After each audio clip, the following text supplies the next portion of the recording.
O mês de fevereiro de 2024 apresentou um déficit, um resultado negativo nas contas do governo central, que foi o pior resultado da série histórica, iniciada em 1997, para o mês de fevereiro. Vamos entender como isso afeta não apenas os seus investimentos, mas também todo um planejamento de vida e principalmente a classe mais pobre.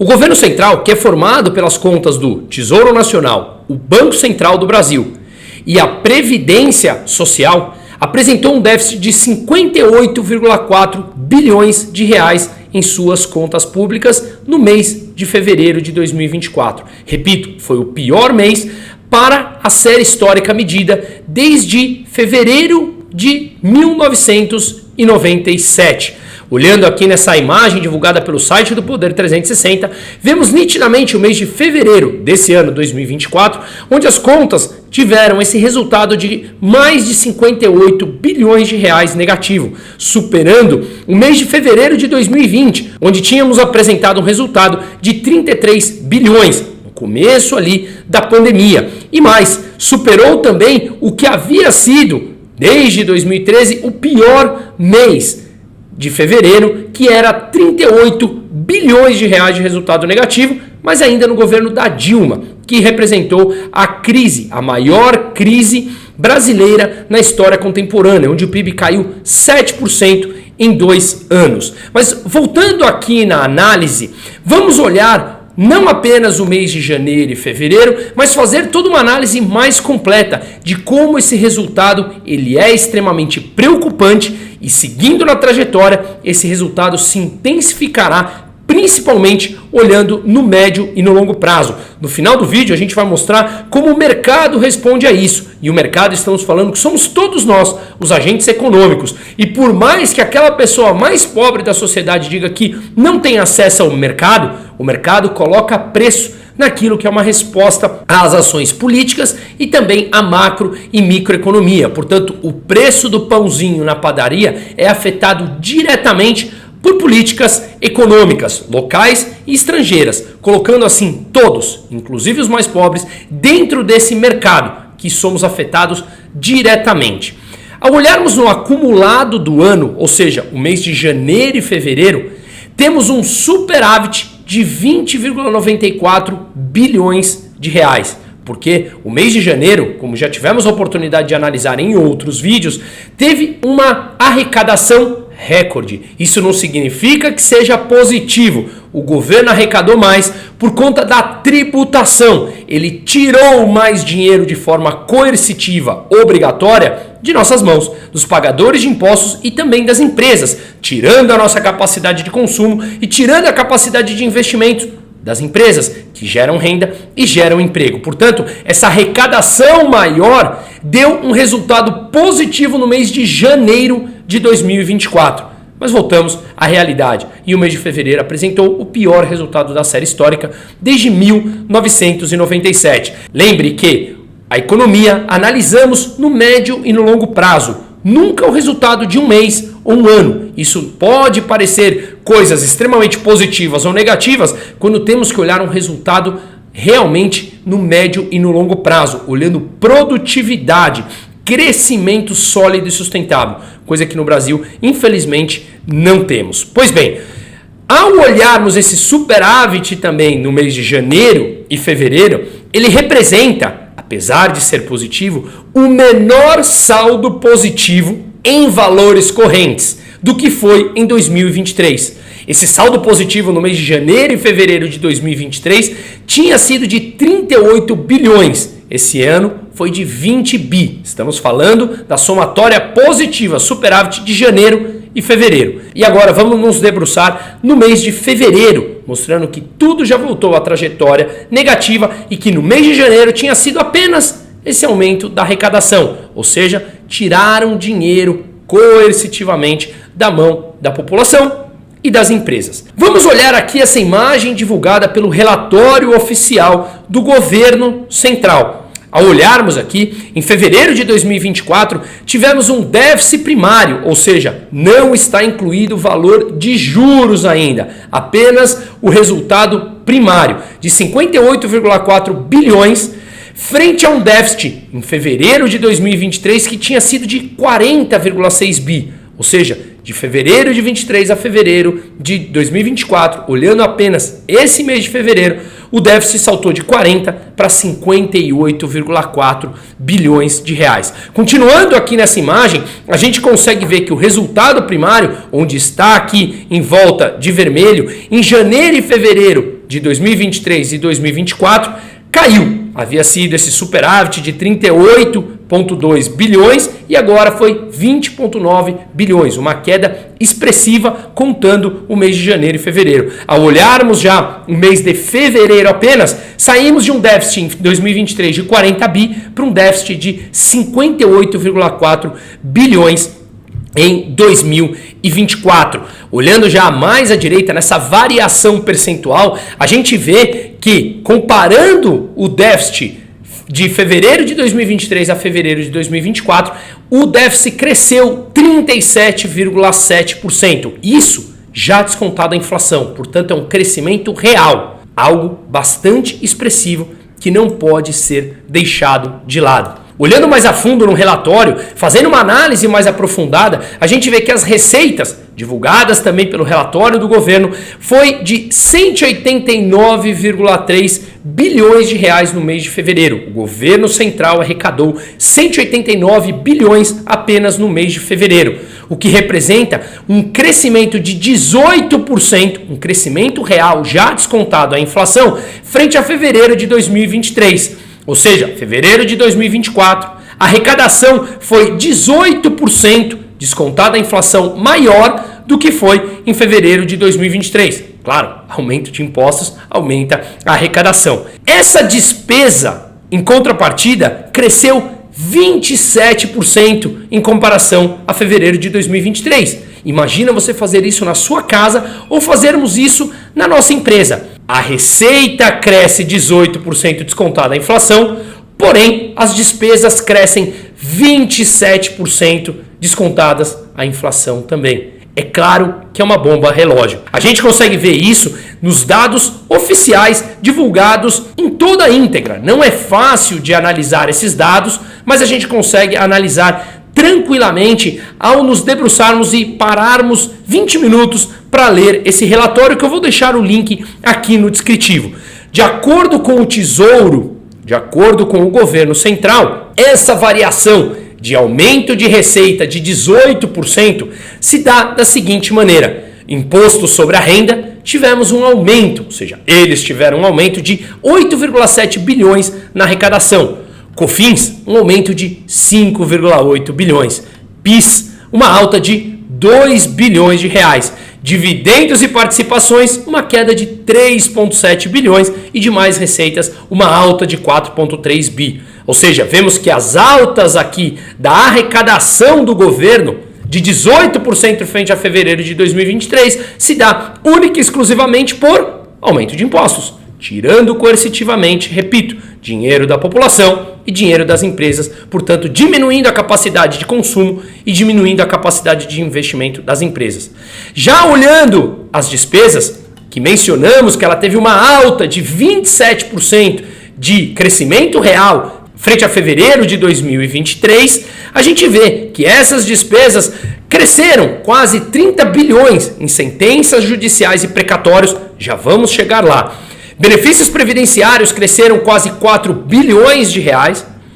Despesas obrigatórias com controle de fluxo, mais de 2 bilhões. E despesas discricionárias, gastos correntes, investimentos ali, que foram 3,7 bilhões de reais. Ou seja, falamos de umas despesas que atingiram 190,94 bilhões de reais. Uma alta de mais de 40 bilhões de reais, representando esse crescimento das despesas de 27,4%, lembrando, já descontada a inflação. Vamos dar uma olhada nos gráficos também divulgados nesse mesmo relatório, que está disponível o link aqui no descritivo. Resultado fiscal do governo central. O resultado primário, lembrando, não estamos aqui incluindo a conta de juros. Quando nós incluímos os juros nesse déficit, esse resultado negativo chega a quase R$1 trilhão, ou seja, 10% do PIB brasileiro. Mas olhando aqui o resultado primário, sem incluirmos os juros, no acumulado dos últimos 12 meses, vemos claramente esse resultado piorando, atingindo agora quase 253 bilhões de reais, equivalente a 2,26% do PIB brasileiro. É algo extremamente relevante. Ao incluirmos os juros, esse déficit chega a 10% do PIB. Ao olharmos nesse outro gráfico, também disponível no mesmo relatório, a evolução das despesas do governo, que a gente mostrou que cresceu de fevereiro de 23 a fevereiro de 24, cresceram 27,4% já descontada a inflação, vemos aqui essa distribuição do crescimento das despesas. A cor laranja, que é a linha que mostra esse crescimento de 27,4% das despesas totais, e quando a gente passa a ter uma divisão entre as despesas obrigatórias e as despesas discricionárias, vemos que grande parte desse aumento vem do aumento das despesas obrigatórias, manutenção da máquina pública, que tem a ver com gastos pessoais e previdências e juros da dívida, os 3 maiores gastos que o governo tem. Ou seja, não são incrementos de despesas em que você poderia dizer, para mim estaria longe de ser o ideal, mas não dá para dizer que é um aumento de despesa em investimento em inovação, em tecnologia, em inteligência artificial, em produtividade. Não, estamos falando em aumento da máquina pública, despesas correntes da máquina pública para fazer populismo e distribuição de dinheiro em que as pessoas e as empresas se endividam para gastar mais e dar um up, dar um crescimento no PIB e sustentar a sua política eleitoreira petista. Pois bem, olhando mais a fundo aqui, lembrem que falamos há poucos minutos atrás que as despesas do governo cresceram quase 30 bilhões de reais com sentenças judiciais e precatórios? Vamos nos aprofundar um pouquinho aqui. Já fizemos também um outro vídeo falando sobre isso. Precatórios são aquelas dívidas que o governo tem com as pessoas e que elas já estão transitadas em julgados, ou seja, as pessoas já ganharam o direito de receber esse montante do governo. O governo, no ano passado, em 2023, jogou grande parte do déficit. Vamos lembrar que o déficit do ano passado, de 250 bilhões, também foi o pior resultado da série histórica brasileira, excetuando o ano de 2020 da pandemia, ou seja, o pior ano que tivemos na história, à exceção do ano da pandemia. Eles jogaram a culpa nos pagamentos dos precatórios, que mostramos em outros vídeos que não. Pagando precatórios, as despesas do governo em 2023 tinham crescido 12,5%. Sem contar precatórios, caso não tivessem pagado os precatórios, as despesas teriam crescido 9,5% frente às receitas, ou seja, o resultado também seria o pior resultado da série histórica. E vamos lembrar que todos os anos os governos pagam precatórios, ou seja, mais uma desculpa, mais uma narrativa mentirosa do PT. Mas vamos falar então do que eles divulgaram, que em fevereiro eles pagaram quase 30 bilhões de reais em precatórios e estão novamente jogando a culpa do resultado negativo nesse pagamento. Esse precatório que ele pagou, ou esses precatórios que o governo decidiu pagar, eles anteciparam. O pagamento estava previsto para o mês de julho e eles resolveram antecipar para o mês de fevereiro. Por quê? Porque a economia já mostra sinais de desaceleração. E quanto mais dinheiro eles injetam na economia, mais dinheiro na mão das pessoas para gastarem, mais isso representa no curto prazo um aumento no gasto, um aumento no consumo, que acaba jogando o PIB para cima, que é o único que sustenta esse governo. Mesmo eles apresentando quedas expressivas no apoio à popularidade, com mais de 3 pesquisas divulgadas na semana passada. Não é coincidência que assim que as pesquisas começaram a sair, mostrando uma ampla queda do apoio do governo Lula, eles começaram a acelerar o pé na crítica ao Banco Central novamente e na injeção de capital para tentar angariar, comprar a população com dinheiro subsidiado ou com dinheiro pago através do endividamento dessas mesmas pessoas, famílias e empresas para que eles possam gastar. É a única maneira que o governo petista sabe produzir crescimento e ele é sempre de curto prazo, uma vez que a produtividade é deixada de lado. Temos um presidente que fala abertamente que não aguenta mais ouvir falar dessa tal inteligência artificial. Quando olhamos, por exemplo, Singapura, um dos países mais ricos do mundo, estão investindo mais de 3,5 bilhões de reais nos próximos 5 anos para conseguir educar a população acima de 40 anos a se adaptar à inteligência artificial. E o nosso presidente aqui fala que não aguenta mais ouvir falar dessa tal inteligência artificial e quer continuar doutrinando trabalhadores, por exemplo, entregadores e motoristas de aplicativo, a se tornarem CLT, um regime trabalhista que é vigente desde os anos 30 da ditadura de Getúlio Vargas, como se a forma de trabalhar fosse a mesma em 2024 do que foi nos anos 30, 40, 50. Tanto é que muitos motoristas de aplicativo e entregadores têm feito protestos por todo o Brasil, falando que vão parar as ruas caso essa implantação desse regime getulista continue em vigência nas ideias do governo. Esperemos que não seja aprovado, uma vez que as pesquisas mostram que esses trabalhadores não querem isso. Portanto, claramente temos aí mais uma medida arrecadatória, como o próprio ministro do Trabalho falou, que essas medidas arrecadariam 279 milhões de reais por mês para a Previdência Pública, nitidamente quebrada, como a gente vê agora no resultado das contas centrais. Pois bem, um outro ponto importante aqui. Se eles então fizeram o pagamento de 30 bilhões de reais para o mês de fevereiro, que poderiam ter segurado até julho, mostra claramente que eles querem injetar dinheiro na mão da população para que eles possam gastar mais e recompor, ou tentar recompor, esse apoio que o governo vem perdendo. Inclusive o secretário do Tesouro Nacional, Rogério Seron, falou em pagamentos de precatórios no mês de fevereiro sendo um fator atípico que traz distorção nos resultados. Ora, vocês optaram por antecipar para o mês de fevereiro, Rogério Seron. O povo não é mais carente de informação como era alguns anos atrás. E tem aqui mais um ponto importante para fecharmos esse vídeo. O salário mínimo no mês de fevereiro foi o 15º mês consecutivo com reajuste salarial acima da inflação. Foi a maior sequência desde 2018.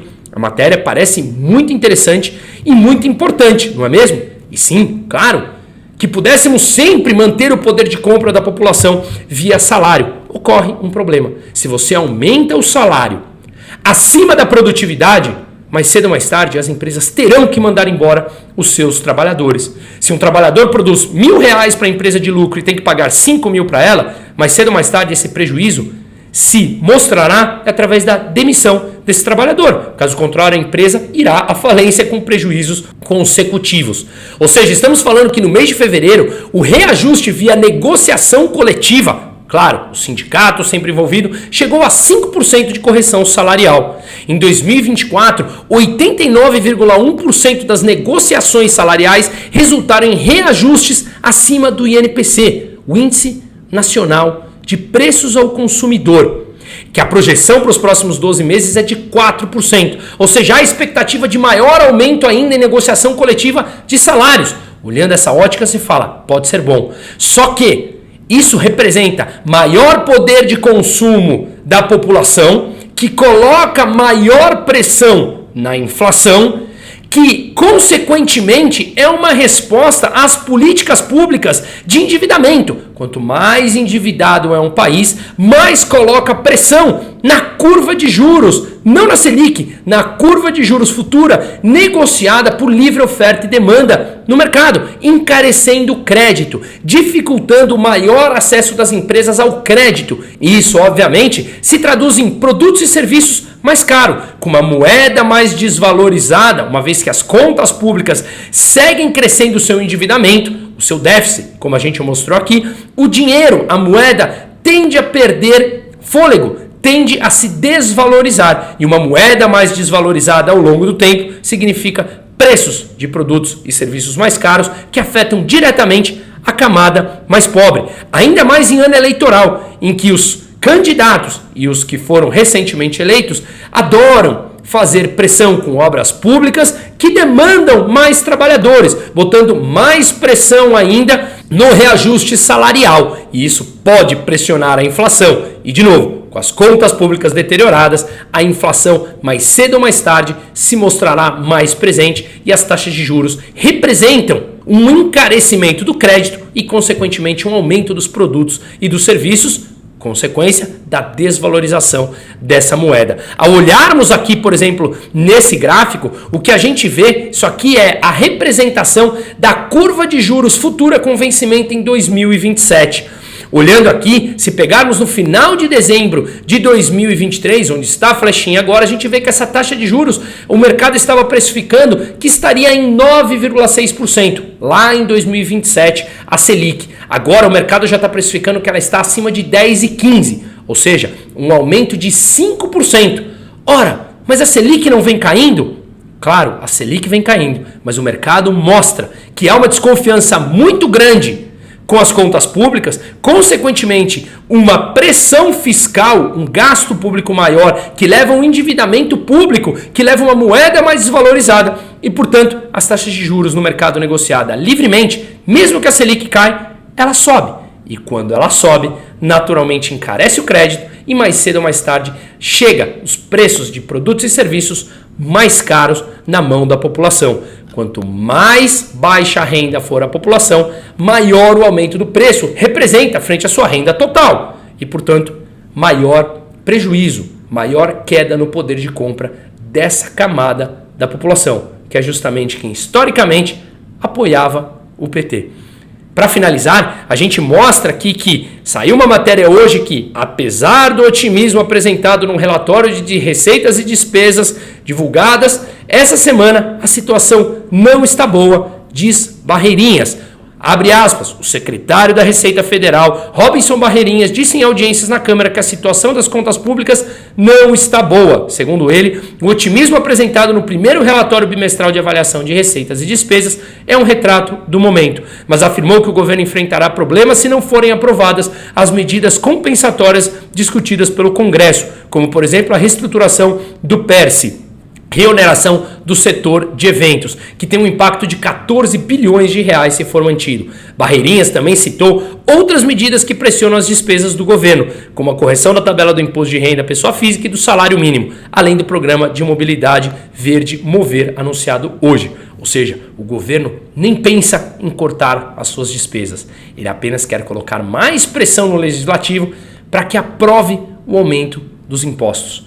O endividamento não tem como parar de crescer dessa forma. A curva de juros continua pressionada, o dinheiro continua mais caro, a moeda tende a se desvalorizar no médio e no longo prazo e com isso abre oportunidade, sim, de investimento, tanto aqui no Brasil como também lá fora.